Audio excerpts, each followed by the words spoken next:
paralympiques de Rio, la Côte d'Ivoire parée d'argent. L'Ivoirienne Fatimata Brigitte Dasso, connue sous le nom Fatim Diasso, âgée de 26 ans, a terminé deuxième au saut en longueur, catégorie T11. Il s'agit de la catégorie non-voyante.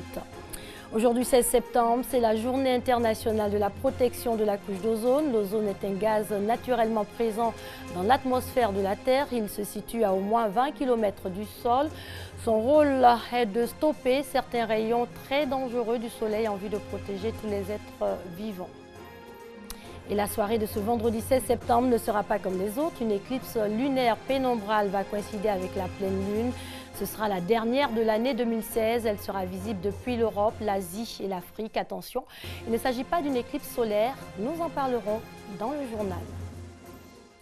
Bonsoir à tous et merci de vous informer sur RTI2. Jeux paralympiques de Rio au Brésil, les nouvelles sont bonnes. La Côte d'Ivoire décroche l'argent. L'Ivoirienne Fatimata Brigitte Diasso, connue sous le nom Fatim Diasso, âgée de 26 ans, a terminé deuxième au saut en longueur, catégorie T11. Il s'agit de la catégorie non-voyante des images dans nos éditions ultérieures. Ces Jeux ouverts depuis le 7 septembre sont organisés par le Comité international paralympique tous les 4 ans à la suite des Jeux olympiques. Ils réunissent des athlètes vivant avec un handicap pour des épreuves en e-sport.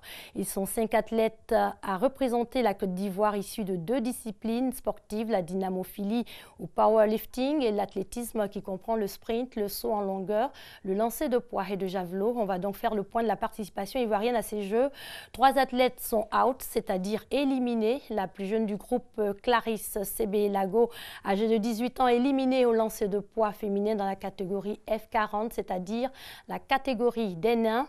Alidou Diamoutene, 38 ans, n'a pas eu de chance non plus. Il a été éliminé dans la catégorie des moins de 54 kg en dynamophilie. Richard Dufy, dans la catégorie F40 du lancer de poids homme, éliminé en finale. Il a terminé 6e au lancer de poids, mais la bonne nouvelle, c'est qu'il a battu son propre record de 8,08 à 8,80 mètres. Quant à Jean-Luc Kwame Numbo, 33 ans, c'est la bonne nouvelle également. Il est en finale demain à partir de 18 h. Il sera présent au départ du 400 mètres hommes dans la catégorie T45, 46, 47. Il s'agit de la catégorie des amputés. Et concernant le football, précisément, la Coupe d'Afrique des Nations, Gabon 2017, le tirage au sort est fixé pour le 19 octobre prochain à Libreville. Aujourd'hui, 16 septembre, c'est la journée internationale de la protection de la couche d'ozone. L'ozone est un gaz naturellement présent dans l'atmosphère de la Terre. Ce gaz est situé entre 20 et 40 km du sol. Son rôle est de stopper certains rayons très dangereux du soleil. Ainsi, l'ozone sert à protéger tous les êtres vivants, hommes et plantes. Cette couche d'ozone avait subi une diminution à cause des produits chimiques dangereux utilisés par les hommes dans les pesticides notamment. Une étude scientifique montre que la couche d'ozone va de mieux en mieux. Ami Koulibaly. La couche d'ozone étudiée depuis plus de 30 ans pourrait retrouver son niveau d'avant 1980 d'ici 2050 à 2075. L'ozone, une molécule composée de 3 atomes d'oxygène, absorbe la majeure partie des rayons ultraviolets du Soleil et empêche ces radiations nocives d'atteindre la Terre. Sans elle, il n'y aurait ni plantes, ni animaux, ni êtres humains. Ce bouclier naturel dressé dans la stratosphère est régulièrement attaqué au niveau des pôles à cause des composés chlorés qui existent dans les réfrigérateurs, les propulseurs d'aérosols et les extincteurs. Les températures très basses restent le facteur principal de la destruction de l'ozone sous l'effet du froid. La vapeur d'eau et les molécules d'acide nitrique se condensent pour former des nuages dans la stratosphère. Dans ces nuages se forme du chlore qui détruit l'ozone. Depuis les années 60, l'ozone a diminué de presque 70% au-dessus de l'Antarctique et le trou dans la couche d'ozone a dépassé 25 millions de kilomètres carrés en 2011. Les activités humaines sont encore à l'origine des 3/4 d'émissions de gaz dangereux pour la couche d'ozone. Le protoxyde d'azote notamment.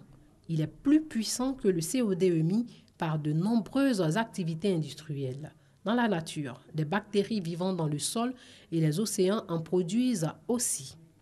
La reconstitution de la couche d'ozone est en bonne voie grâce à l'action internationale concertée engagée contre les substances qui appauvrissent l'ozone. On va rester dans le ciel. La soirée de ce vendredi 16 septembre ne sera pas comme les autres. Il y aura une éclipse lunaire. Elle a même été observée d'abord vers 18 h. Elle atteindra un pic après 23 h GMT. Ce sera la dernière de l'année 2016. L'éclipse pénombrale est une pleine lune doublée d'une éclipse lunaire. Contrairement à une éclipse totale et solaire, elle ne provoque pas un obscurcissement notable de la face lunaire. Cette éclipse sera visible depuis l'Europe, l'Asie et l'Afrique.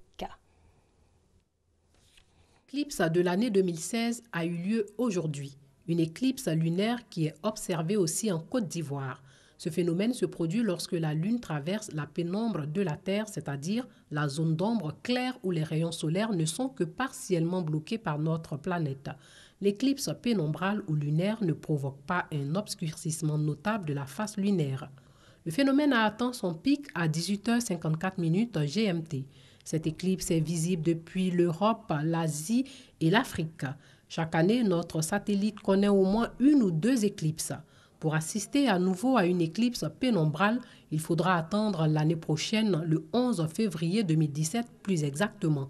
Et pour que l'éclipse coïncide à nouveau avec la pleine lune, la plus proche du solstice d'hiver, surnommée lune des moissons, il faudra attendre mars 2024.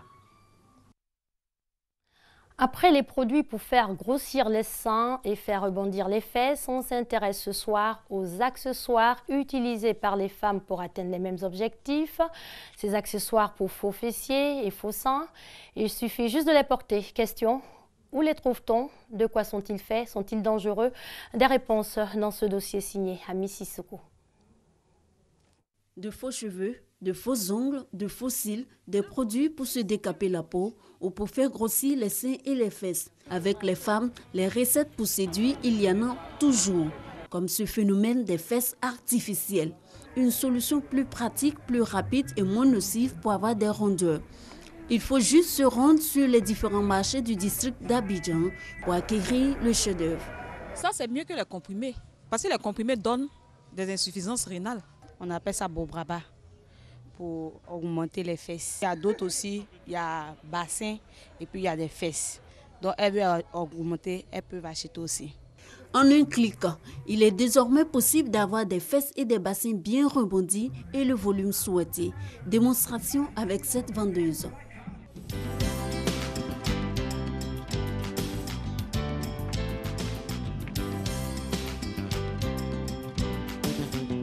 Ces faux fessiers pour arrondir le poitrinail sont faits de culottes rembourrées avec de la laine ou de la mousse.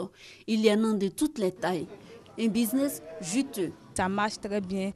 Les femmes commandent ça beaucoup. On envoie ça du pas. Elles reviennent avec les camarades pour commander. Il y a un fournisseur qui vient nous livrer. D'autres quittent en France, d'autres quittent en Chine. Bon, ça, on fait à 12 000 à débattre.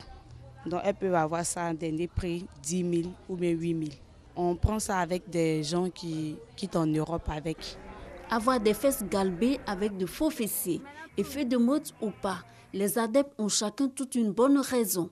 Les fausses fesses, ce n'est pas forcément pour avoir les fesses.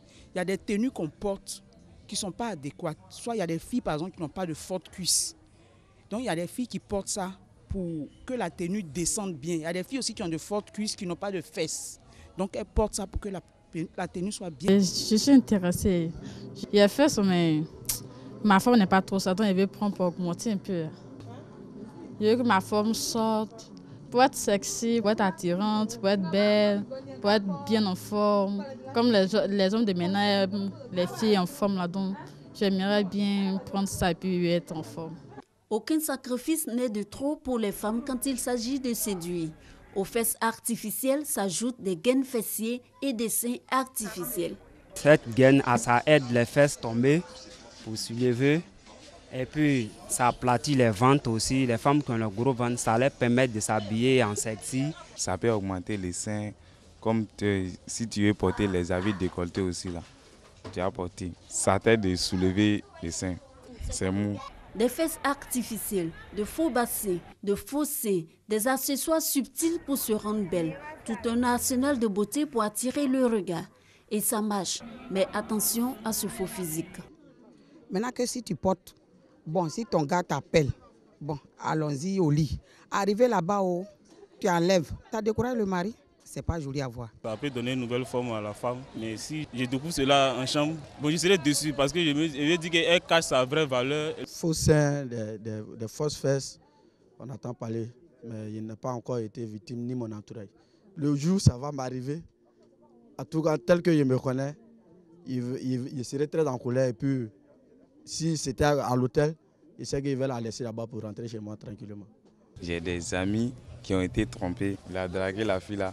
Maintenant, arrivé à la maison, là, il a trouvé que non, la fille là, elle a porté chiffon pour augmenter ses fesses. Là. Maintenant, et puis elle avait porté sein aussi, silicone, là, pour augmenter ses seins.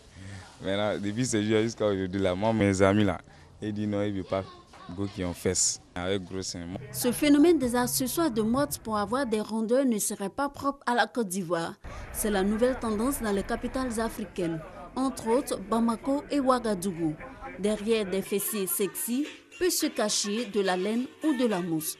Comme quoi, toutes leurs rondeurs ne sont pas naturelles. Avant, le phénomène était culturel. Chez le peuple akan, par exemple, les femmes attachaient plusieurs pailles pour se faire des rondeurs à l'occasion des cérémonies.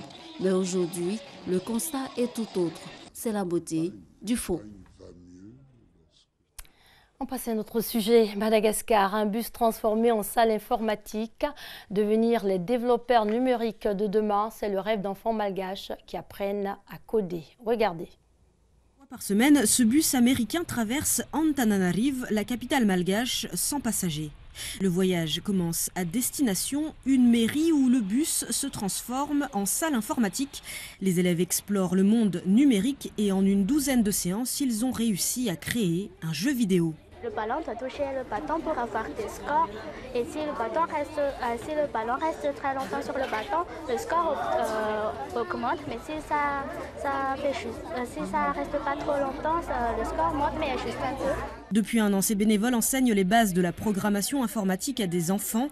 Le logiciel d'apprentissage est gratuit et de grandes entreprises ont donné les équipements. Pour le responsable du programme, savoir coder est devenu un atout indispensable. Ils pourront devenir des ingénieurs ou sinon il y a beaucoup d'autres métiers qui se créent presque tous les ans du côté des nouvelles technologies. Donc ils peuvent vraiment te prendre aussi à créer un start-up qui va résoudre tel ou tel problème. Ils peuvent aussi avec ça faire comme nous, vraiment faire la sensibilisation, apprendre aux autres comment c'est coder. Trouver du travail dans la programmation, c'est le rêve de Tine qui passe déjà plusieurs heures par semaine sur Internet. Je n'ai pas d'ordinateur à la maison, mais je vais au cybercafé 2 fois par semaine. Je vais sur Internet, Facebook et je joue à Need for Speed. Quand je serai grande, j'aimerais créer quelque chose, créer des jeux vidéo, des dessins animés et aussi avoir un ordinateur. 500 enfants de 5 quartiers de la capitale ont pu suivre cette formation gratuite de 3 semaines. À terme, les bénévoles souhaitent que l'éducation nationale intègre l'apprentissage du code dans les programmes, comme c'est déjà le cas dans de nombreux pays. Éphéméride pour terminer, nous sommes un 16 septembre, retour à cette même date, mais en 2013, à la clôture de la 7e édition des Jeux de la francophonie qui se sont déroulés du 3 au 16 septembre à Nice. Nice remettait ce jour-là, le 16 septembre 2013, le drapeau des Jeux à la Côte d'Ivoire. Le pays, on le sait, va accueillir les prochains Jeux. Ils auront lieu en 2017. 4 ans après Beyrouth, la ville de Nice accueillait cette semaine les 7e Jeux de la francophonie qui ont pris fin ce dimanche. 2700 athlètes et artistes ont participé à ce grand événement sportif et culturel. Malgré des stades un peu désertés par le public, la culture, elle, a fait le plein. Art de la rue, chansons, vidéos et arts plastiques ont été plébiscités par le public. 54 pays étaient représentés à Nice pour ce grand rendez-vous de la famille francophone. Ces 7e Jeux à Nice ont permis de constater à quel point la jeunesse francophone s'investit dans cette mission. Les concours culturels auxquels nous avons assisté étaient tous riches d'héritages multiples, de beaux témoignages sur cette francophonie, qui est l'ouverture, cette ouverture aux autres cultures dans un vaste ensemble commun. Cette diversité nous grandit, mes chers amis. Ces Jeux ont toutefois été émaillés de quelques incidents, défections de 32 sportifs congolais et ivoiriens et problèmes de visa pour d'autres. C'est le cas de ces jeunes footballeurs congolais venus de Brazzaville qui ont dû prendre les jeux en cours. Contre toute attente, ils s'en sont très bien sortis puisqu'ils ont battu en finale les lionceaux de l'Atlas marocain. Le cyclisme était également à l'honneur avec une forte participation féminine cette année. Dans les priorités de ma vie, de mon action politique, comme président de la République, comme secrétaire général de la francophonie, à la promotion de la femme. Alors vous voyez, le cyclisme et la femme, c'était parfait. Bonne route jusqu'à Abidjan. Le drapeau de la francophonie quittera les rives de la Méditerranée pour rejoindre en 2017 celle de la Côte d'Ivoire. Le ministre ivoirien des Sports a remercié les pays francophones pour leur confiance. C'était donc le 16 septembre 2013, il y a 3 ans. Voilà qui met un terme à cette édition. Excellente soirée sur les antennes de l'RTI, la marque du service public.